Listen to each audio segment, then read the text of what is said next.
Sudah 40 hari Aji Kamandaka menjalani puasa diiringi dengan Qiyamul Lail setiap malamnya. Begitulah pesan gurunya yang harus dilaksanakan untuk dapat mengunjungi peradaban negeri Demak di masa lebih 500 tahun yang lampau. Allahu Akbar, Allahu Akbar, Allahu Akbar,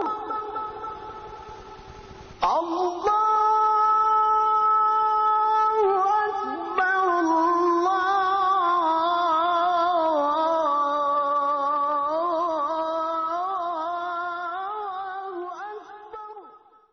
Beduk maghrib telah ditabuh, pertanda puasa harus diakhiri dengan berbuka.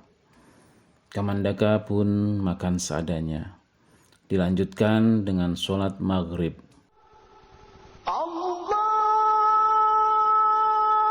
Akbar, Allah. Tak berapa lama setelah sholat maghrib, waktu isya telah tiba. Kamandaka pun bergegas ke langgar untuk sholat isya berjamaah. Selesai sholat, dia bertafakur sambil menunggu Abah Dillah, guru ngaji yang telah berjanji untuk datang manakala 40 hari puasanya telah dijalani. Lama sekali terasa bagi Kamandaka saat menunggu. Akhirnya Abah Dillah datang juga.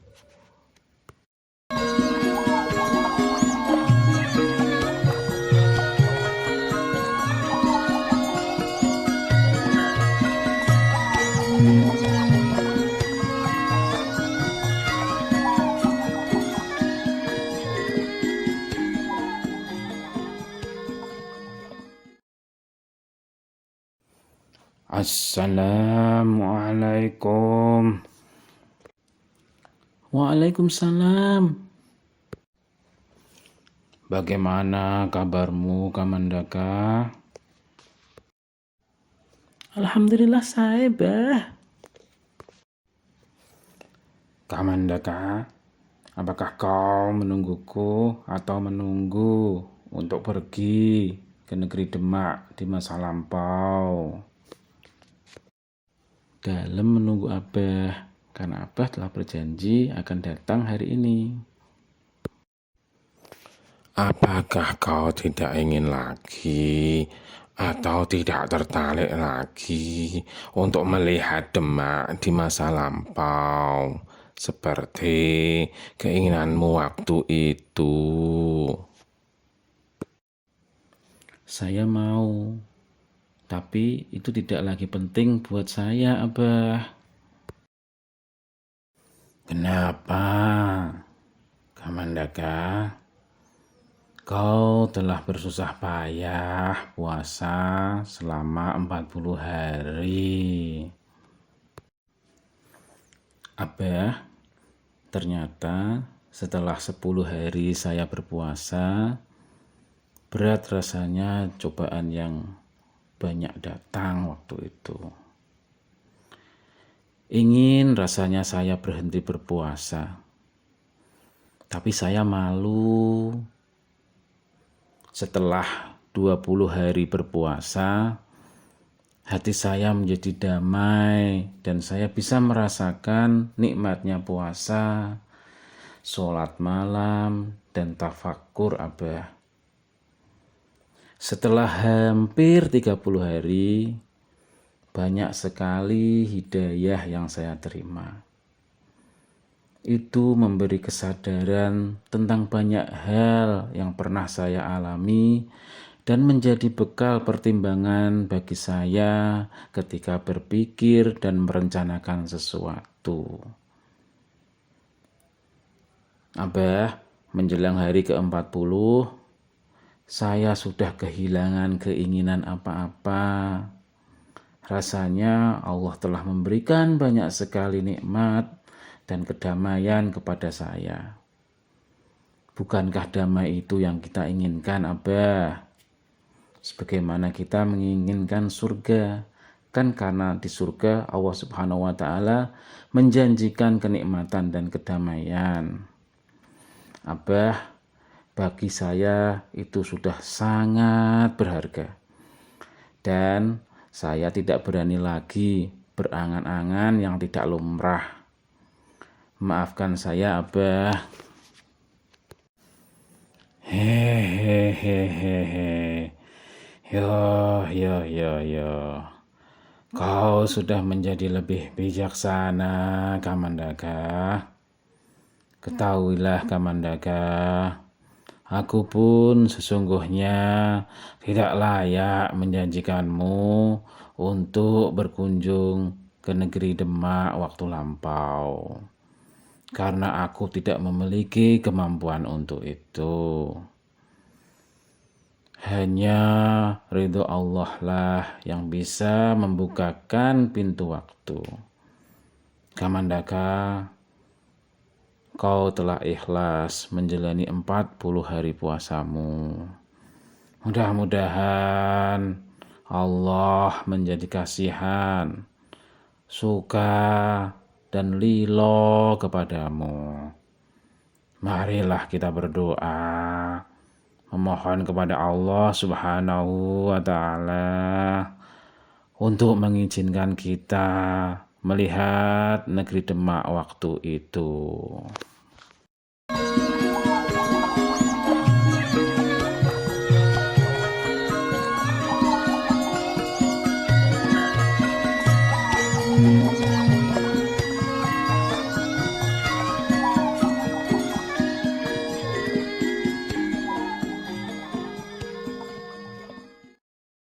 Baru saja Kamandaka mengangkat tangan sebelum berdoa, tiba-tiba saja, biar!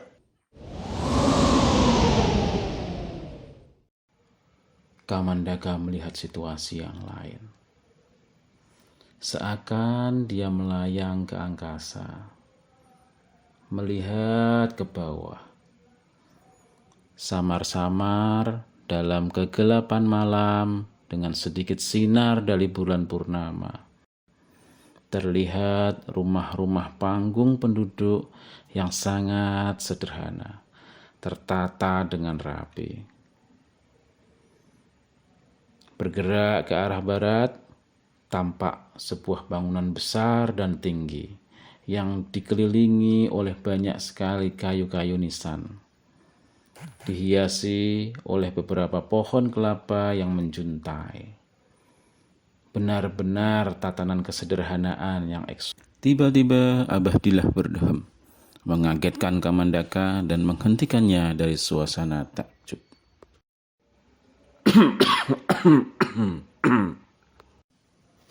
Itu yang kau lihat adalah Masjid Agung Demak, Kamandaka. Sunan Kalijagalah yang menjadi arsiteknya. Karena kesibukan mendampingi proses pembangunan masjid ini, Sunan Kalijaga sampai tidak punya waktu untuk mengawal pengiriman kayu jati yang sudah ia pesan. Hingga sampai waktu yang ditentukan untuk dipasang kayu jati ukuran besar untuk bahan tiang utama atau soko guru yang menjadi tanggung jawabnya tidak kunjung tiba. Tapi dasar orang cerdas dan tidak kurang akal, beliau gunakan tatal atau potongan-potongan kayu yang olehnya dirangkaikan dan diikat kencang menjadi satu tiang besar. Itulah soko tatal yang terkenal itu, Kamandaka.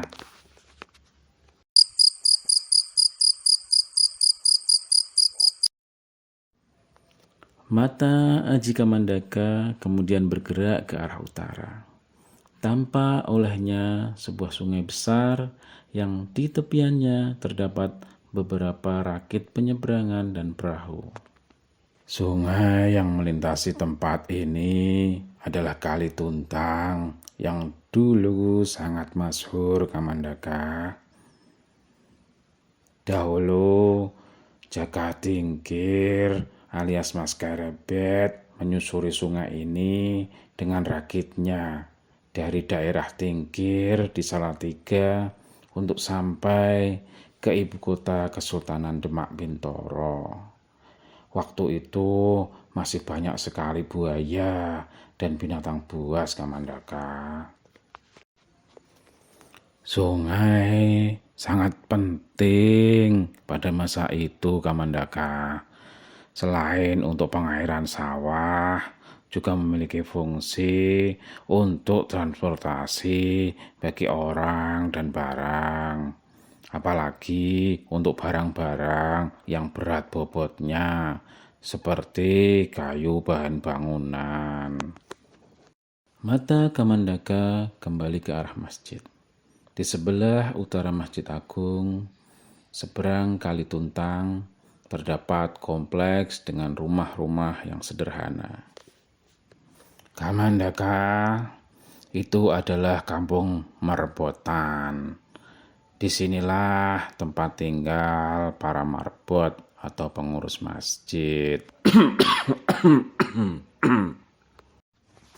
Kamandaka, ayo kita pelajari lebih detail lagi tata kota Demak waktu itu yo.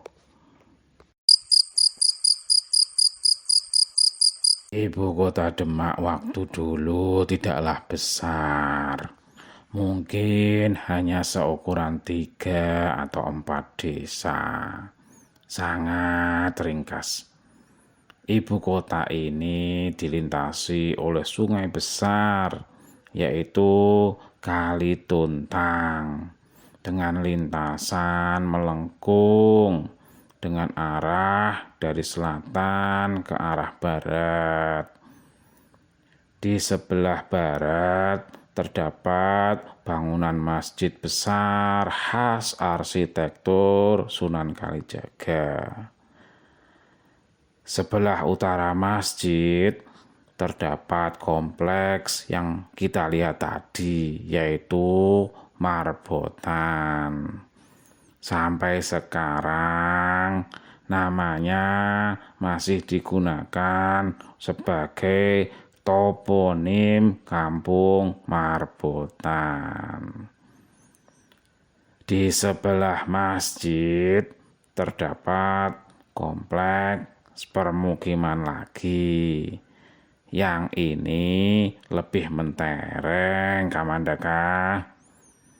Kompleks ini diperuntukkan bagi kaum agamawan.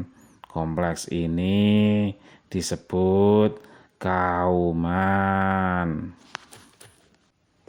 Sekarang pun masih ada namanya Kampung Kauman. Benar sekali, Kamandaka. Kamandaka, lihatlah di sebelah timur Masjid Agung terdapat beberapa buah bangunan yang ukurannya cukup besar, yang berdiri di atas tanah yang lebih tinggi dari yang lain. Itulah tempat orang dahulu menyebutnya Siti Hinggil. Disitulah Sultan dan keluarga serta para kerabatnya bertempat tinggal. Siti Hinggil ini terhampar memanjang mengikuti alur kelokan sungai. Cukup luas sehingga memungkinkan para pembesar kerajaan tinggal juga di kompleks ini. Di tengah-tengah kompleks Siti Hinggil yang memanjang ini terdapat satu bangunan yang paling indah dan mencolok. Inilah Istana Kesultanan dan Pendopo Agung, Kamandaka. Pendopo Agung Kesultanan Demak berada di sebelah timur, menghadap ke barat, seakan menunduk kepada Masjid Agung Demak.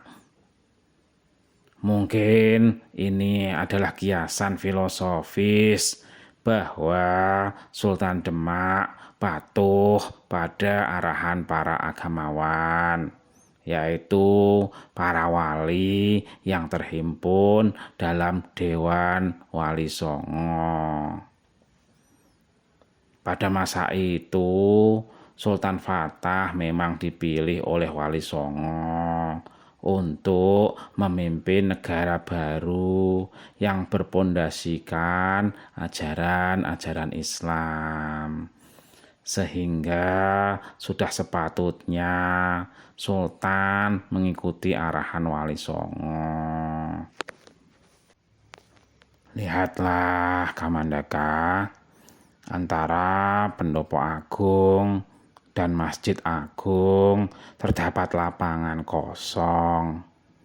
Sampai sekarang orang menyebutnya alon-alon.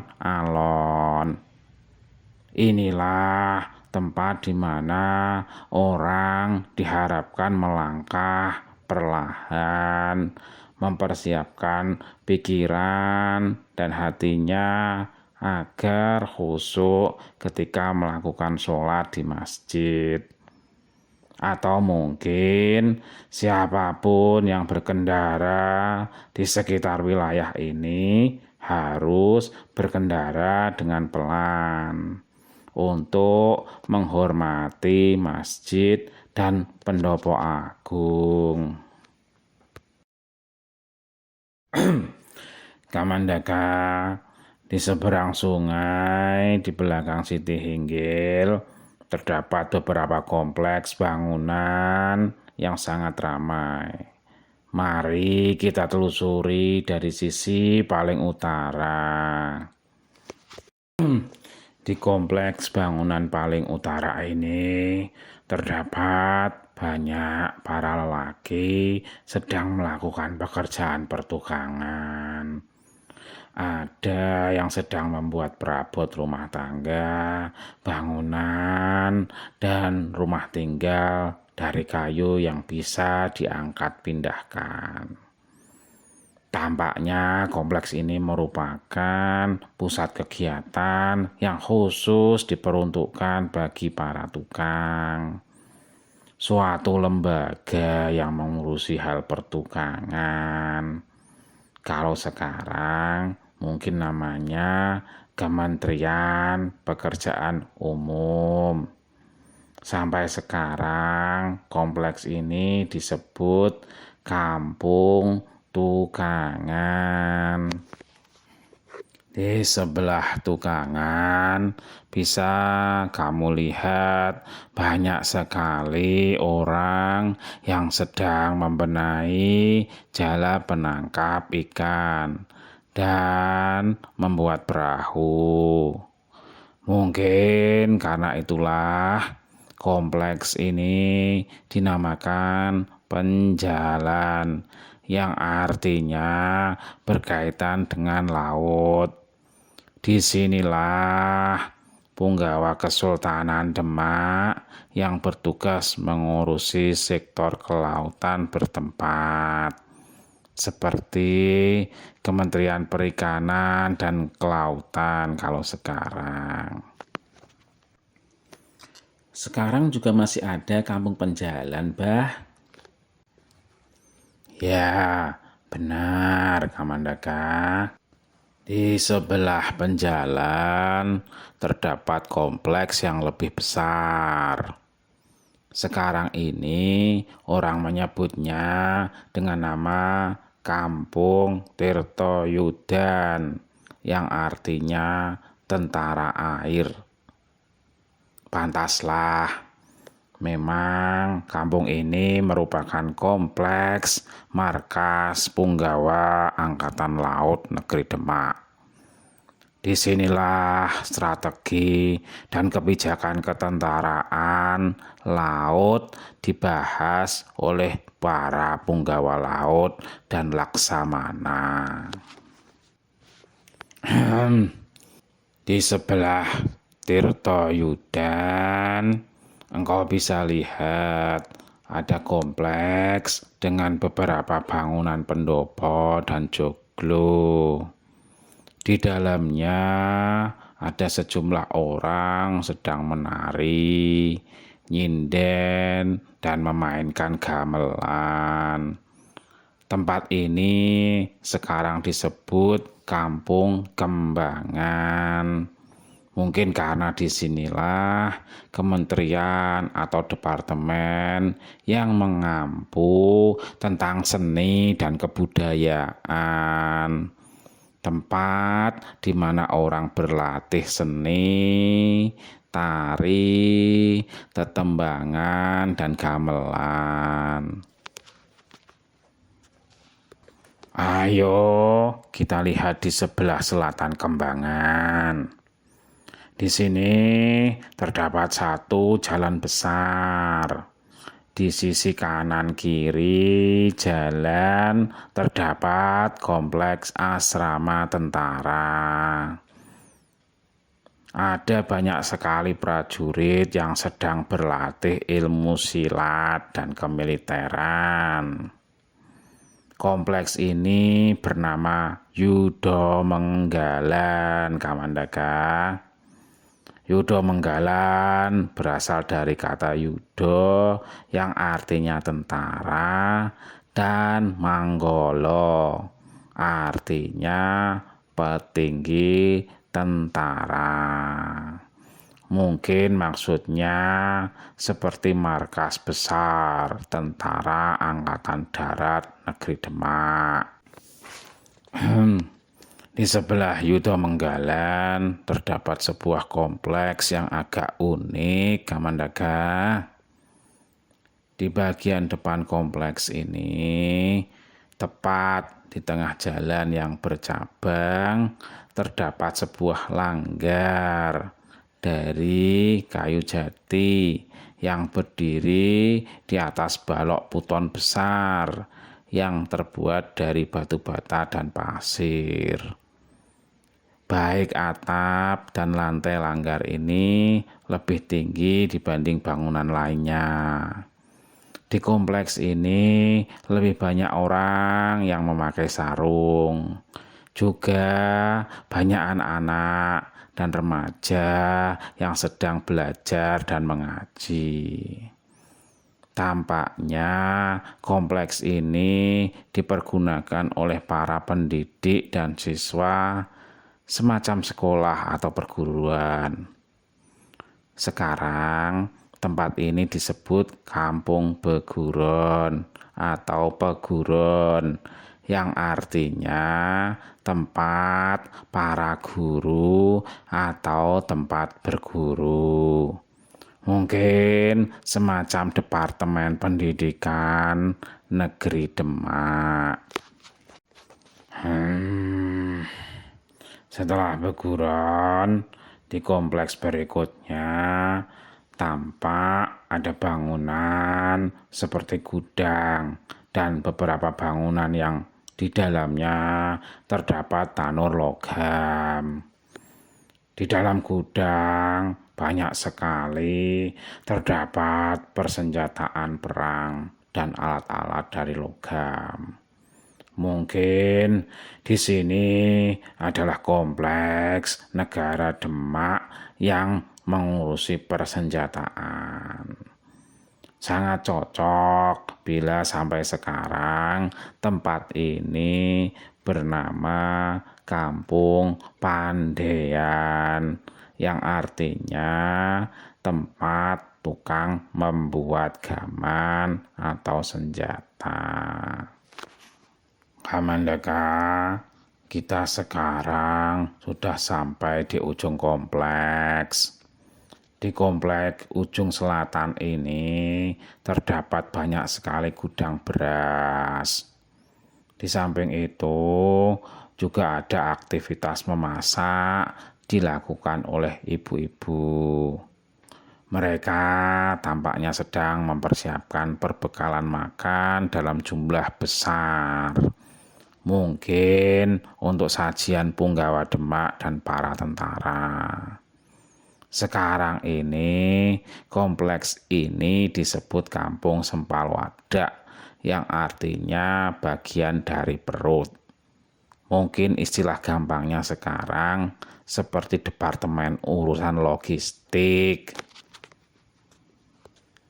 Kamandaka, sekarang kamu sudah melihat pusat peradaban pemerintahan Kesultanan Demak lebih 500 tahun yang lalu. Apa yang kau ketahui di masa lalu harus kau pelajari dan jadikan referensi atas urusan kekinian dan masa depan. Layaknya berkendara, engkau perlu juga melihat ke belakang melalui kaca spion agar kau yakin sudah mengarahkan kendaraan pada posisi yang tepat sehingga dapat melaju ke depan tanpa tergelincir. Kamandaka, kau adalah penerus peradaban. Berbuatlah seperti yang Allah inginkan, bukan seperti maumu sendiri. Kau bukan pemilik, sehingga kau tak pantas mengambil sesukamu. Di belakang kamu masih ada anak dan cucu darimu dan dari rakyatmu. 2, 3, atau mungkin ribuan generasi yang akan datang. Jika kau dipilih oleh Allah Subhanahu wa Ta'ala untuk memimpin, maka engkau hanya sekedar diamanahi. Diamanahi menjaga titipan untuk disampaikan kepada generasi berikutnya dengan tanpa dikurangi. Syukur bila engkau melestarikannya menjadi lebih. Kamandaka, sekarang pejamkan matamu dan tarik nafas dalam-dalam.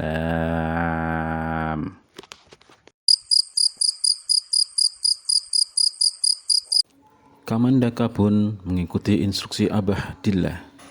Dia memejamkan mata, kemudian menarik nafas dalam-dalam.